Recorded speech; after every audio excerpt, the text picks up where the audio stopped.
दोस्तों आज हम एक ऐसे आइलैंड पर जाने वाले हैं जो हजारों मील दूर पैसिफिक ओशन में सबसे हैरत अंगेज और अकेला आइलैंड है। इस आइलैंड के दूर दूर तक किसी देश का नामो निशान नहीं है और इस आइलैंड का नाम है ईस्टर आइलैंड। इस आइलैंड पर बहुत ही हैरान कर देने वाली मूर्तियां हैं, ऐसी मूर्तियां जो आज तक रिसर्चर को पहेलियों में उलझा के रखा है। ऐसी पहेलियां कि आखिर ये मूर्ति बनाई तो बनाई किसने। सबसे हैरान कर देने वाली बात यह है कि इन मूर्तियों का वजन 20 टन से लेकर 80 टन का है। आखिर ये मूर्तियां इतनी भारी है तो फिर इन मूर्तियों को इस आइलैंड के किनारे लाया तो लाया कैसे, और कौन थे वो लोग जिन्होंने इतनी बड़ी बड़ी मूर्तियां बनाई। आखिर क्या थी इन मूर्तियों का इतिहास और मिस्ट्री, चलिए जानते हैं आज के इस वीडियो में।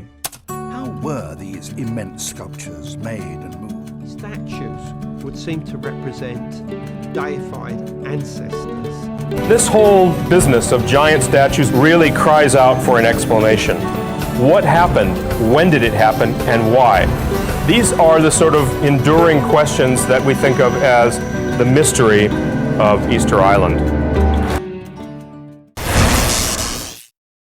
दोस्तों आप में से कुछ लोगों ने इन मूर्तियों को जरूर देखा होगा। आप लोगों ने कहीं ना कहीं सोशल मीडिया पे इस इमोजी को तो जरूर देखा होगा। ये इमोजी किसी और का नहीं बल्कि इन्हीं मूर्तियों का है और इन मूर्तियों का नाम है मोआई स्टैचू। इन मूर्तियों को अगर आप गौर से देखोगे तो आपको समझ में आएगा कि बहुत ही बारीकी से और डिटेल में इन मूर्तियों को बनाया है। जब पहली बार लोगों को इस आइलैंड के बारे में पता चला और इन मूर्तियों को इस आइलैंड पर देखा तो सब लोग हैरान रह गए थे, क्योंकि दूर से ये मूर्तियां बहुत ही डरावनी और मिस्टीरियस लगती है। इस आइलैंड के दूर से अगर कोई ये मूर्तियां देखेगा तो घबरा जाएगा, क्योंकि इनमें से कुछ मूर्तियां आइलैंड के तट पर एक लाइन में सीधे समुद्र की तरफ फेस करके खड़े हैं। ऐसा लगता है जैसे ये मूर्तियां किसी को डराने की कोशिश कर रहे हैं। लेकिन जब इस आइलैंड के बारे में और इन मूर्तियों के बारे में रिसर्चर तलाश करने लगे तो एक एक पहेलियां जुड़ने लगी। सबसे पहले खोजा गया कि आखिर ये मूर्तियां इस आइलैंड पर कितनी है। सबको लगा कि ये मूर्तियां लगभग 80 से लेकर 100 तक होगी, लेकिन जब इन लोगों को पता लगा कि आखिर इस आइलैंड पर ये मोआई मूर्तियां कितनी है तो सब लोग हैरान रह गए।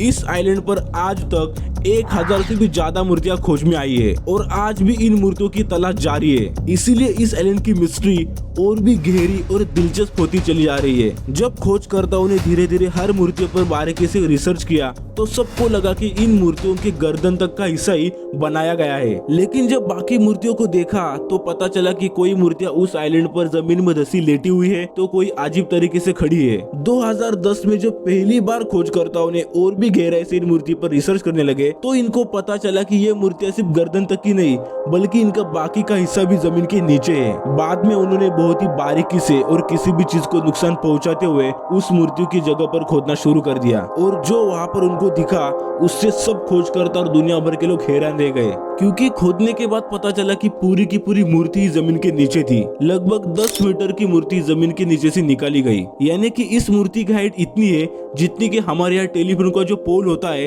लगभग उतनी ऊंची ये मूर्ति थी। आप इस फोटो में देख ही सकते हो इंसान इस मूर्ति के मुकाबले कितना छोटा दिखता है। इसका मतलब ये है कि लगभग हर मूर्ति जमीन के नीचे इसी तरीके से धसी हुई है और इन मूर्तियों के पिछले साइड बहुत ही इंटरेस्टिंग डिजाइन बनाए हुए हैं। ऐसे डिजाइन जो वहाँ के लोगों के और जिन्होंने ये मूर्ति बनाई उनकी सभ्यता के बारे में हमें जानकारी देती है। और अब सबसे बड़ा सवाल खड़ा होता है कि आखिर इतनी विशाल मूर्तियां बनाई तो बनाई किसने और कैसे इन मूर्तियों को समुद्र के तट पर लाकर खड़ा कर दिया, क्योंकि पहले के टाइम में ना तो बड़े बड़े क्रेन थे और ना ही किसी प्रकार का मशीन जो इन मूर्तियों को यहाँ से वहाँ ले जा सके। इन मूर्तियों में से सबसे ऊंची मूर्ति का नाम है पारो, जो लगभग 10 मीटर तक ऊंचा है और इसका वजन लगभग 82 टन के आसपास है, यानी इसका वजन अफ्रीकन 16 बड़े बड़े हाथियों के बराबर है। इसलिए खोजकर्ता बहुत ही हैरान है कि आखिर कैसे इन मूर्तियों को एक जगह से दूसरी जगह पर ले जाया होगा। खोजकर्ताओं ने जब इसकी तलाश जारी रखी तो हर पहेलियां एक एक करके जुड़ने लगी।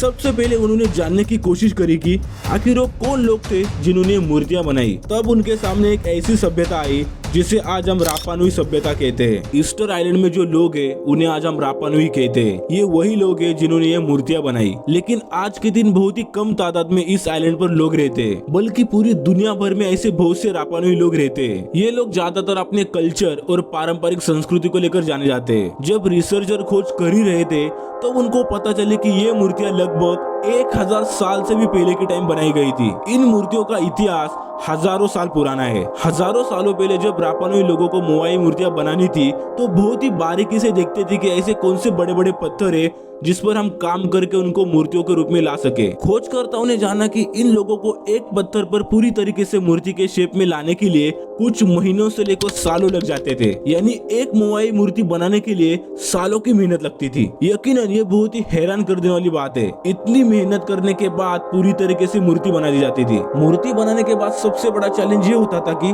आखिर इन मूर्तियों को कैसे समुद्र के तट पर ले जा सके, क्योंकि मूर्तियां समुद्र के तट से दूर बनाई जाती थी। इसीलिए खोजकर्ता जानने की कोशिश में जुट गए कि आखिर कैसे इतने टन वजन की मूर्तियां एक जगह से दूसरी जगह पर ले जाई जाती थी। फिर आखिरकार उनको पता चल ही गया आखिर कैसे ये मूर्तियां समुद्र के तट पर लाई जाती थी। सबसे पहले मूर्तियों के आंखों पर रस्सी बांधी जाती थी और रस्सियों को 3 अलग अलग जगहों पर खींचा जाता था।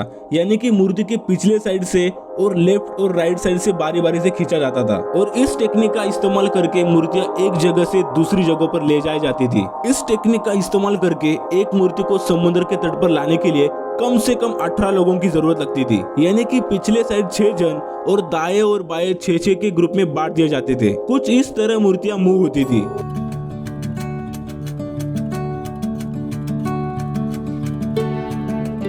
लेकिन सबसे बड़ा सवाल है कि आखिर ये मूर्ति बनाने के पीछे क्या पर्पस था, आखिर क्या वजह थी जिनकी बदौलत ये मूर्तियां बनाई। ये मूर्तियां बनाने के पीछे बहुत सारी थ्योरीज बताई जाती है। उनमें से एक है ये मूर्तियां रापानोई लोगों ने अपने पूर्वजों के श्रद्धा के लिए और धार्मिक आयोजन के लिए बनाई गई थी। जैसे कि कुछ मूर्तियां ठीक समुद्र की तरफ फेस करके खड़ी है। उनका मानना है कि उनके पूर्वजों की आत्मा समुद्र में चली जाती थी, इसलिए उनको देखती हुई और उनका सम्मान देते हुए ये मूर्ति बनाई और समुद्र की तरफ खड़ी कर दी। ऐसी बहुत सारी मान्यताएं जिनकी बदौलत उन्होंने ये मूर्तियां बनाई। आज भी बहुत सारे लोग ईस्टर आइलैंड पे मूर्तियां देखने जाते और उनके कल्चर को जानने की कोशिश करते हैं। दोस्तों, अगर आपको ईस्टर आइलैंड पर जाने का मौका मिला तो क्या आप जाना पसंद करोगे?